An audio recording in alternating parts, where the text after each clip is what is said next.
Hello and welcome. In this video, we're going to take a look at every farm layout in Stardew Valley to try and figure out which one is the best.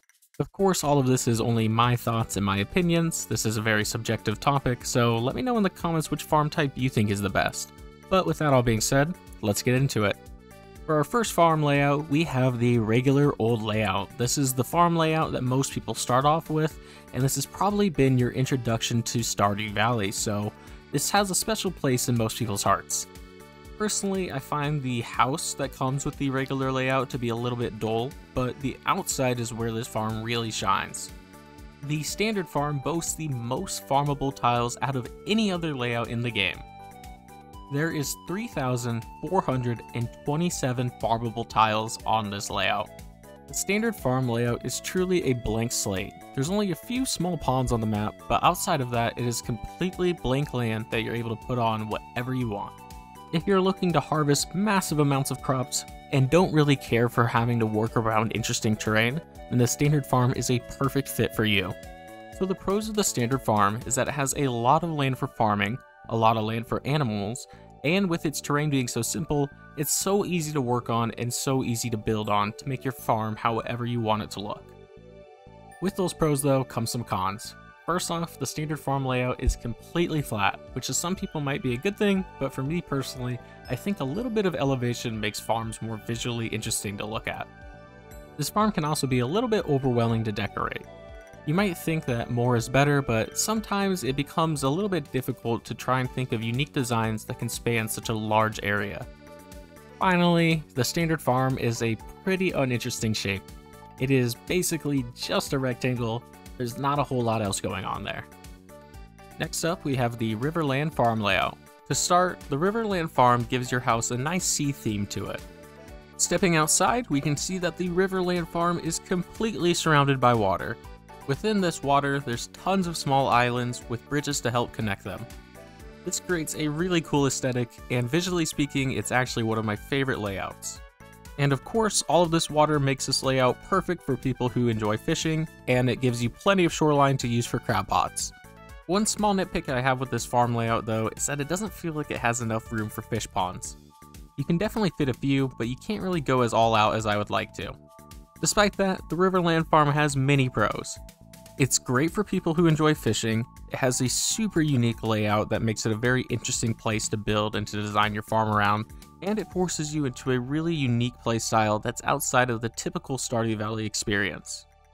Looking at its cons though, it does have very limited space, and this makes it very difficult to fit animals, or like I discussed earlier, you can't put too many fish ponds. Things like that can be difficult on this layout. And finally, the late game can be pretty rough on this layout just because you're not able to take advantage of those really valuable crops since you have such limited farmland. Up next, let's look at the forest farm layout. First off, I think the house that you get with this layout is great. I love the dark wood floors, and all of the decorations really fit in well with the forest theme. The outside of the forest farm kind of reminds me of the standard farm mixed with the cindersap forest. There's lots of dense woods towards the left side of your farm, and over here you can also find hardwood that spawns in occasionally. This is probably the most convenient source of hardwood in the game, and it also is a really great way to level up your foraging. The forest farm kind of revolves around the foraging theme, and around the farm you can find many unique forageables, such as this Moriel mushroom. This farm layout also has plenty of flat land, so that's great for building structures on it and having animals, but a lot of this land is not farmable, so it can be a little bit difficult to farm on this layout. There's also some ponds scattered around the map, and these have river fish available in them. So overall, the pros of the forest farm is that it is a great farm for foraging, it has a super easy supply of hardwood, and it has river fish available in its ponds. The cons of the forest farm is that it has a pretty limited amount of space that you can use for actual farming, and also the fishing here is pretty poor, with a 50% chance of you catching trash. Next up, we have the Hilltop Farm. As you can probably tell from the interior of this house, this farm layout is themed around mining. Sticking to the mining theme, the outside of this farm is covered with mountainous terrain. This terrain can be difficult to work with, but people who do it well can make some of the most beautiful farms I've seen in this game. The Hilltop Farm also has a river that goes through the middle of the map, which adds to its really unique design. The Hilltop Farm also has access to a quarry.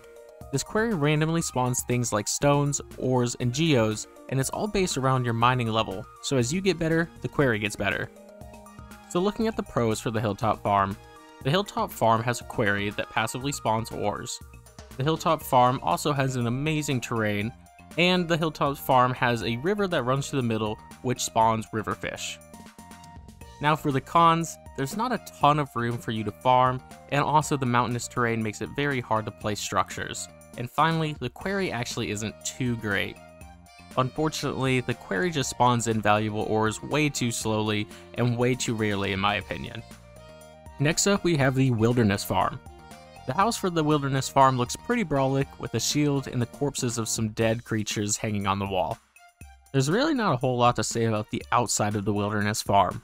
Its design is very reminiscent of the standard farm, except there's a very large pond in the bottom left corner. What really makes the Wilderness Farm stand out though, is what happens at night. At night, creatures can spawn randomly within the Wilderness Farm. These creatures can be great for training your combat experience, and they also have some pretty good drops, such as diamonds, omni geodes, and even a pretty decent chance for prismatic shards. So for the pros of the Wilderness Farm, enemies spawn in at night, and they have really good drops that you can take advantage of. Also, with its design being so simple and reminiscent of the standard farm, there's actually a ton of room for you to farm. Looking at the cons, sometimes the enemies on the farm can be pretty inconvenient to handle.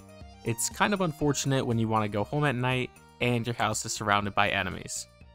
Also, although the Wilderness Farm does have a really big pond on it, this pond is actually probably not worth fishing in because it has a 65% chance of giving you trash when you fish in it. Alright, and next up we have the Four Corners Farm. This farm is intended to be played on with friends, so it's a really big farm with a bunch of different resources and variety to it to fit everyone's playstyle. The top right farm is intended for people who enjoy farming, and it has the most space for your crops. The top left farm is great for people who enjoy foraging, it features a really small pond, and it features a small patch of land that hardwood can grow on. The bottom left corner of this farm is dedicated towards people who enjoy fishing. There's a small pond here, and when you fish in this pond, you have a 50% chance of catching a fish from the cindersap forest. And finally, the farm on the bottom right favors people who enjoy mining. This area features a small quarry that will slowly spawn in stone, ores, and geodes as you play through the game. So the pros of the Four Corners Farm is that it has a ton of space, it fits any and all playstyles, and of course, it's really great for when you're trying to play together with friends. So for the cons of the Four Corners Farm, it has some of everything, but not a lot of anything. It's kind of a jack of all trades, and for some players, the fact that it doesn't specialize in anything might be off-putting to them. And finally, the design for the Four Corners Farm is pretty rigid. There's 4 very distinct rectangular areas, so the terrain isn't very interesting, and some people might not enjoy that aesthetic. And for our last farm, we have the newest farm to be introduced in Stardew Valley 1.5, the Beach Farm. The Beach Farm gives you a house that has a few palm trees inside and a wallpaper that's reminiscent of the ocean. Outside, you'll notice that your farm takes place on a sandy beach. This sand is really interesting because it doesn't let you put sprinklers on top of it. This makes farming on the beach farm very difficult because you can't just have iridium sprinklers and automate the whole process for you. The beach farm only has a very small plot of dirt that you can put sprinklers on. Outside of that, you're out of luck. Your first impression of the beach farm might be that it's a little bit wild, a farming game that doesn't really let you farm on this map, but the beach farm does let you farm, it just forces you to be creative. I won't spoil how to be successful on the beach farm for you, but I promise if you play through on this farm, it can be a very rewarding and interesting experience. And the beach farm does have a few advantages to it. Supply crates occasionally wash up on the shoreline here, and you can use these supply crates to get some good resources.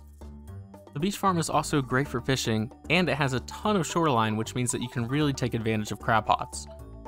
Overall, the pros of the beach farm is that it helps to push you towards a really new and interesting playstyle, it has a very unique aesthetic unlike anything else seen in Stardew Valley, and it has supply crates to help you throughout your run. The cons of the beach farm is that it's very difficult late game, there's just not very much farmable land which can make it very difficult to get high value crops on it, and it's not a very well suited farm for people who are new to the game. But with all that being said, the beach farm is one of the most interesting farm layouts available and is a great new addition that came in Stardew Valley 1.5.